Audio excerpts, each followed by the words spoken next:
All right, so we're unboxing the Air Precon from Alpha. This is only available, as far as we know, through the Kickstarter of Sorcery TCG, but it is, we think, going to be widely available in other forms moving forward. So let's take a look at the contents. We've got the Avatar of Air. Looks great. Yeah. Butterflies also, cool. Like, you know, you didn't have to go all the way to butterflies, but you just, everything that flies can Birds and butterflies. Then we're going to go to the ordinary cards here. We've got a Midnight Rogue, a Roaming Monster. I love this guy. Yeah.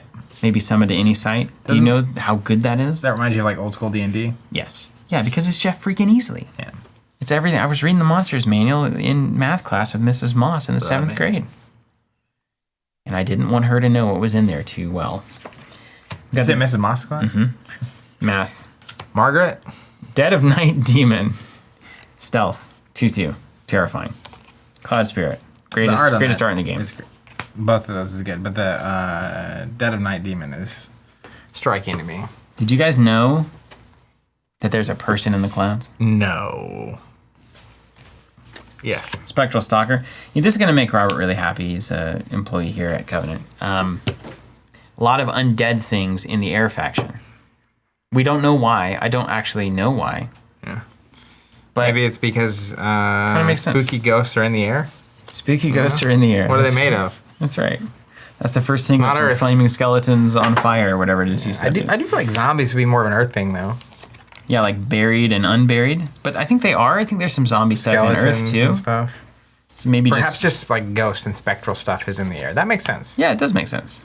But like this Dead of Night Demon is hardly he's not flying. People in the chat saying air, like spirits. Wispy and spirits, okay. Yeah. So these are your ordinary cards coming in the Air Precon. All of them, I can tell you from personal experience looking at these in person, look excellent. And you can also probably tell that from the camera, although there's only so much you can capture. Colors get a little washed out, you know, we got some different settings, flesh tones, etc. Flesh tones, etc. Classic statement. Kite Archer. Now tell me, I think I need to get with Vincent Pompetti and get some stuff commissioned. Some art. Every time I see Vincent stuff, I freak out. So you like this one? I think this art is so good, in fact. If you had to, why do you think that is? What appeals to you? Because of the way it looks. It's iconic. Is it the actual, like, it's just a single person's, like, moment? It's iconic in that the subject is nicely relevant as compared to the background. It's epic in that you feel like this person has a story that has led them here that is, like, super engaging. Is this like right before their big moment? Yeah, it could be, right? And then you also have, it just feels like magical and fantastical in the way that the background is presented as not too defined, you know? Like it feels like it's something that I'm imagining in my head when I think about an epic archer rather than something that's captured like a photo that's more like discreet. I guess that's why I like it. I was just curious if you had words, and you did. I did. I always have words. They're never right, though. Gyre Hippogriffs. Or Gyre. Gire. Yeah, I'm not a pronunciation expert. Sling Pixies. This card. Come on. Skirmishers of Mew. Has a kind of a Mongolian vibe there. Horse Archery. Big innovation. Do you know that? Horse archery? Horse archers changed the game. I feel like archery changed the game. Horseback riding changed the game. The combination, revolutionary. Unstoppable. William asking, there's no official tournament stuff for this, correct? It's all just fun play.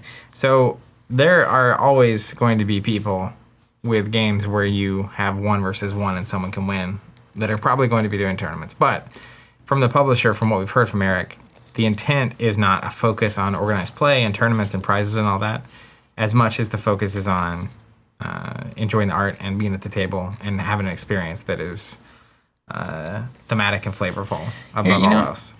I'll soapbox on that for a second. Here's the intent. Make the best possible product you can, and then let people figure out how to have fun with it. It used to be simple, everybody. You remember those days? Back when Grandpa Wooly was a kid, and we made our own fun. Just bought the packs and played the games. And I walked 6 miles uphill to go to Sunoco whatever and buy my packs. And then 6 miles back. 6 miles back, straight Uphill. up. Straight Uphill up. both ways. Yeah, there was a flea market that had some packs. Remember that? The flea market in Chelsea? Oh, yeah. And then we weren't have packs at some point for different games. Mm-hmm. But yeah, and I just remember every time you go into town. Yeah, you come back with a pack maybe. Yeah, it's like, hey, Mom, do you have time to stop at Vintage Stock maybe? Or the store or whatever. And like, even at Walmart, you're like, I wonder if they have any packs. Sometimes you stop at even like Top Deck or something. Mm-hmm. And it's like, oh, let's get some freaking packs. Or Starbase. What was that? Starbase 21? There it is. Yeah. I was like, there's a number after it. Yeah, Mom would like shuffle me by like the head shop section where they're like selling tobacco pipes. Yeah. Just don't look, kids. Headless Haunt. Again, weird air stuff. Yeah, Jesse. Delivering. Nimbus. Someone was saying, by the way, Jin? spirits are air, zombies and stuff are earth. Okay. And skeletons. Tracks. So like an earth air deck could make an undead theme. Yes. Yes. Nightmare. Oof. Dude, check this out. And air's also doing this void stuff, which is busted.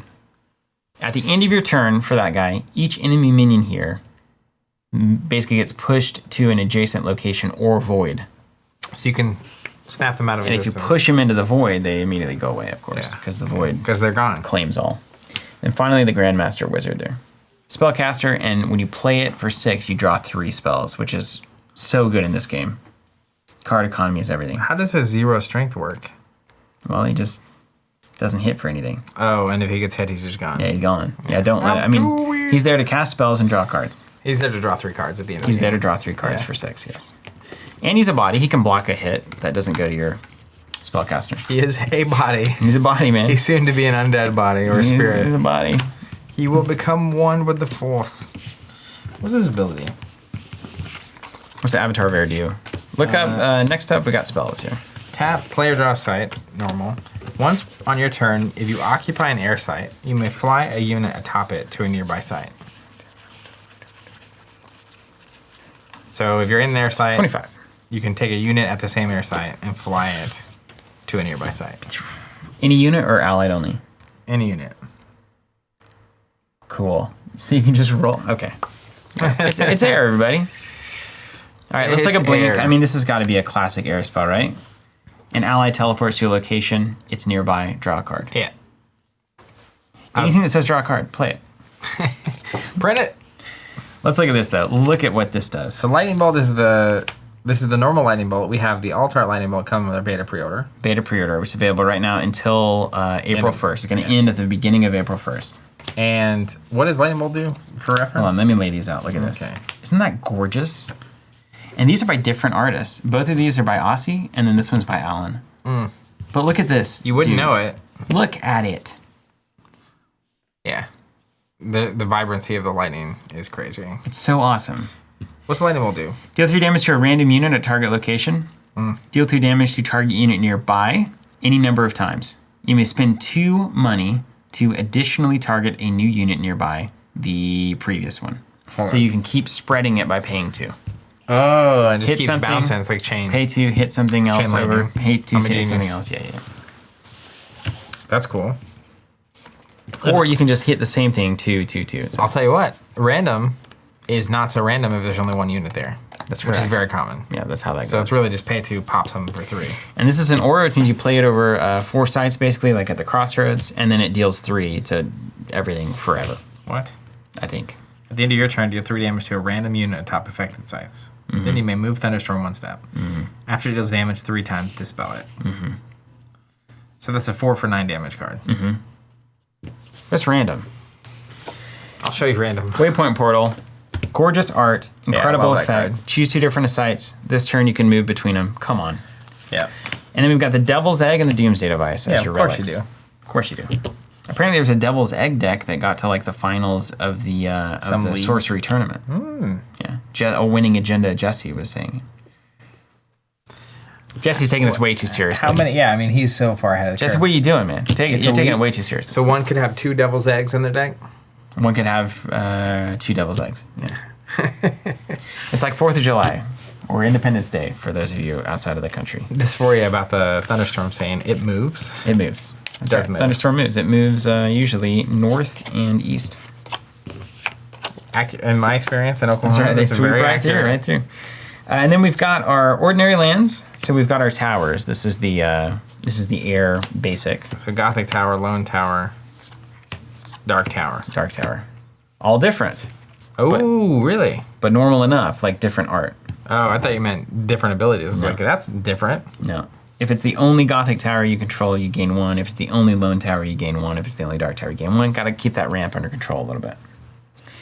Then we've got the Mountain Pass. Absolutely busted. Minions can't enter this site on the ground if there's already a minion atop this. Oh, one at a time. Yeah, it's Mountain Pass. Unless you're flying. Look at Updraft Ridge. This art, Zach. What's Updraft? Airborne minions atop Updraft Ridge have movement +1. So you put an airborne thing, you can shoot it in additional space. I guess what I really should have said is it smells like Updraft. It does smell like Updraft. What's Updraft? You made yourself the punchline of the joke, in fact. Dang it. Oh, man. Updraft Ridge, nothing much. It reminds me of Michael Scott when he's trying to get someone with the up dog joke. And he's just like, can't get it. And finally someone says, what's up, dog? And then, like, he messes it up once they do it. Yeah. Dude, the Cloud City, get out of here. Cloud City Observatory. Get out of here. Observatory is great. Look at the next 3 spells when it comes into play. Put them in any order. Opt 3, basically. Gorgeous. Gorgeous stuff. So there's the Air Precon. It does come in, of course, the Precon box. Like it do. This Precon box is alpha. Comes from the Kickstarter. There may well be other Precon boxes available, beta, revised, or who knows. And it also comes with some tiny little minion tokens. If this is a sign status tokens, how they're going to do precons of any given precon set, this is some of the best precons I've ever seen.